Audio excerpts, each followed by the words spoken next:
Shalom, shalom. Bwana Yesu asifiwe. Leo ni asubuhi ya neema, asubuhi ya kibali, asubuhi ya matendo makuu ya Mungu wetu aliye mfalme wa amani. Leo tunazungumzia habari za wana wa Israeli wakati wanatoka Misri wanakwenda katika nchi ya ahadi. Lakini kwa nini 95% hawakufika katika nchi ya ahadi? Ni kwa sababu walikengeuka, kwa sababu hawakushika lile agizo la Bwana Mungu wetu. Kwa nini hawakushika agizo la Bwana Mungu wetu? Ni kwa sababu ndani yao walikuwa hawana maarifa. Ukisoma katika kitabu cha Warumi ile 10 na ule mstari wa 2 inasema tuna juhudi nyingi katika Mungu lakini si katika maarifa. Kwa hiyo unaona, kwa Mungu kama utakuwa hauna maarifa ya kiungu ndani yako, hutampata Mungu. Kwa hiyo Mungu anasisitiza sana tutafute maarifa, kwa maana wengi waliofanikiwa katika maisha ya kumtafuta Mungu walitafuta maarifa, wakamfahamu njia za Mungu, wakatembea na Mungu mwendo mrefu, naye Mungu akawabariki. Kwa hiyo tukitaka tubarikiwe katika maisha ya kutembea na Mungu, tutafute hekima na maarifa, kwa maana Moses katika kuwaongoza wana wa Israeli katika maisha yake yote alizijua njia za Mungu.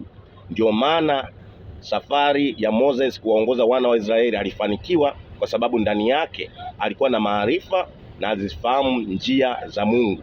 Kwa hiyo mwana wa Mungu, siku zote katika maisha yako, ukitaka ufanikiwe katika maisha yako, tafuta hekima ya kumfahamu Bwana Mungu wako, kwa maana Mungu anasisitiza kwamba tumfahamu yeye, tutembee na yeye, kwa sababu huwezi katika maisha ya kawaida ukatembea na rafiki usiyemfahamu.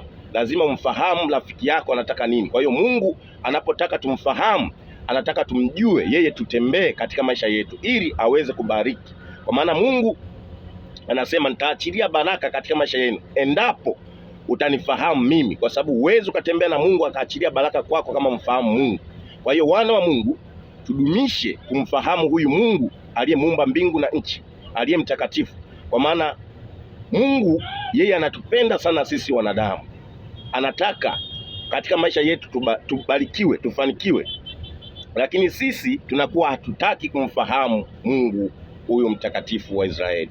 Kwa hiyo wana wa Israeli walipata kigugumizi sana njiani, wakakengeuka, wakamwacha Mungu, wakanungunika, kwa sababu manunguniko ndio sababisha wana wa Israeli wasifike katika nchi ya ahadi.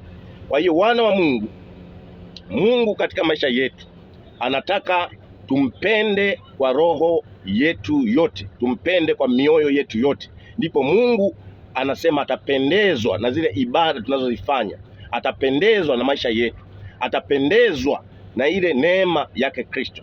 Kwa hiyo wana wa Mungu, kwamba Mungu alimtuma mwanaye wa pekee akaja duniani ili atukomboe sisi, lakini alisema Yesu Kristo alikufa, alikuja akawa maskini ili sisi tuwe matajiri katika ulimwengu wa roho. Lakini huo utajiri hatujaupata hata sasa, ni kwa sababu hatufahamu, hatuna maarifa ya kimungu ndani yetu. Kwa nini Mungu alifanya hivyo? Ni kwa sababu alikiondoa kile kiambaza cha kati ili kila mwanadamu auendee msalaba. Kwa maana Yesu Kristo alikufa ili sisi tupenye, tuombe, kila mwanadamu aombe, lakini hata hayo yote hatufanikiwi kwa sababu ndani yetu hatuna maarifa. Lakini endapo tukakaa katika maarifa ya kiungu, tukakaa kumtafuta Mungu usiku na mchana, tukatembea katika maarifa ya kiungu, Mungu ataachilia baraka katika maisha yetu.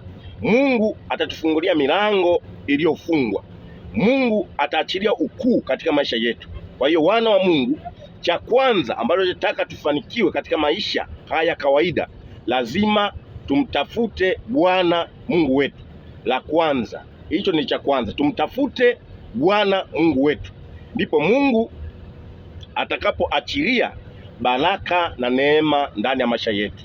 Kwa hiyo wana wa Mungu, muhimili huo mkubwa wa kumtafuta Bwana Mungu wetu ni kwenda katika nyumba za ibada siku zile alizoziainisha Mungu wetu wa mbingu na nchi. Kwa maana alisema, mkifika katika nchi ya Kanaani mniabudu mimi niliye mtakatifu wa Israeli.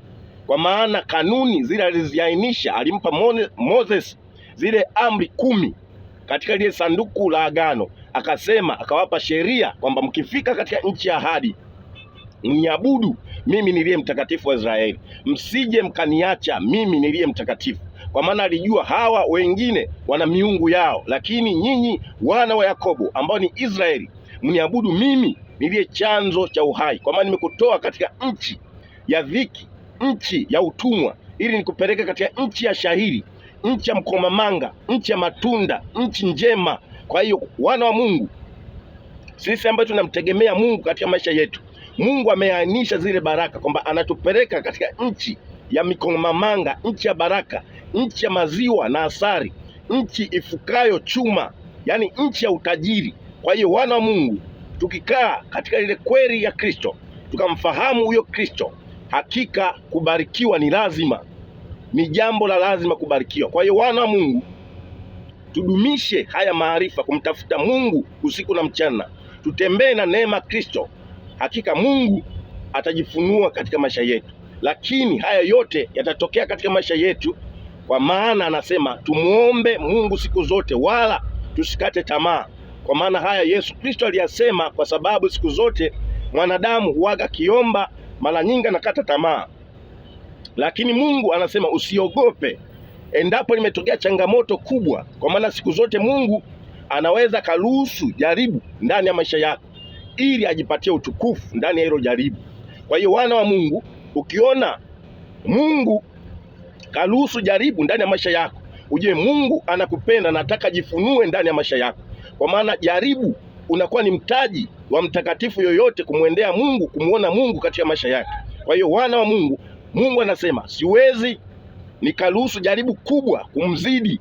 Ukiona Mungu karuhusu jaribu ndani ya maisha yako, anajua huo mtihani utaushinda, kwa maana hawezi kukupa mtihani ambao huwezi ukaushinda. Mungu anavyoruhusu jaribu katika maisha yako, anaamini kwamba yeye Mungu utalishinda. Na jaribu lolote ukiona limeruhusiwa ndani ya maisha yako, ujue hilo Mungu anajua unalishinda. Kwa hiyo wana wa Mungu, siku zote katika maisha yako, ukiona chochote ndani ya maisha yako, basi muombe Mungu katika maisha yako, mtegemee Mungu katika maisha yako, ili Mungu ajifunue ndani ya hayo maisha yako. Kwa hiyo wana wa Mungu, baba zetu walipitia changamoto kubwa wakati wanakwenda katika nchi ya maziwa na asali, nchi ya ahadi. Unaona, wanafika bahari ya Shamu, wanaona majeshi ya Farao yanakuja na huku mbele ni bahari, lakini Musa aliwaambia wana wa Israeli kwamba simameni, kwa maana leo mtamuona Mungu atawapigania kwa wokovu mkuu. Kwa sababu nini? Musa alijua Mungu yule aliyempa agizo kwamba wapeleke wana wa Israeli katika nchi ya ahadi hawezi akawaua pale jangwani. Alikuwa anajua kwamba Mungu atafanya njia mahali pasipo na njia, lakini Mungu anampa agizo, anamwambia Moses, una nini? Akasema nina fimbo. Akasema piga maji, maji yakagawanyika, wana wa Israeli wakavuka bahari ya Shamu wakiwa pakavu kwa utukufu wa ajabu, ambao dunia hata leo inashangaa kwa nini bahari inagawanyika, kwamba ni matendo ya Bwana Mungu wetu aliye Mungu wa mbingu na nchi. Kwa hiyo leo, hata wewe leo una changamoto. Je, una nini? Kwa cha kwanza kuwajibika kwenda katika nyumba ya ibada, kwenda kumtafuta Mungu, ndipo Mungu atakapojifunua katika maisha yako. Kwa hiyo wana wa Mungu, haya yote tunayosema ni mifumo Mungu aliyejiwekea kwamba sisi tumche yeye, tumwabudu yeye katika roho na kweli. Kwa maana tukimwabudu katika roho na kweli, tukamtafuta usiku na mchana, hakika Mungu atajifunua katika maisha yetu. Kwa hiyo wana wa Mungu, tudumishe kutafuta hayo maarifa, hekima ambazo zimestirika kwake, ndipo tutakapobarikiwa tuingiapo na tutokapo. Kwa maana Biblia inasema kwamba sisi wana wa Yakobo ambao ni uzao mtakatifu wa Israeli, anasema tutakuwa vichwa katika maisha yetu, hatutakuwa mkia, tutakopesha mataifa na makabila. Kwa sababu sisi Mungu alishaachilia baraka kwetu, sisi ni wabarikiwa, ni uzao wa kifalme, sisi ni wabarikiwa, ni uzao wa Yuda. Kwa hiyo wana wa Mungu, tunaposema haya kwamba tunajua Mungu yuko upande wetu, shujaa mwenye kutisha, mwenye mamlaka, Yesu Kristo aliyeacha enzi yake akaja duniani akaubeba msalaba, akasema kwamba yoyote yule akitaka kunifuata mimi aubebe msalaba na nifuate mimi. Kwa hiyo wana Mungu,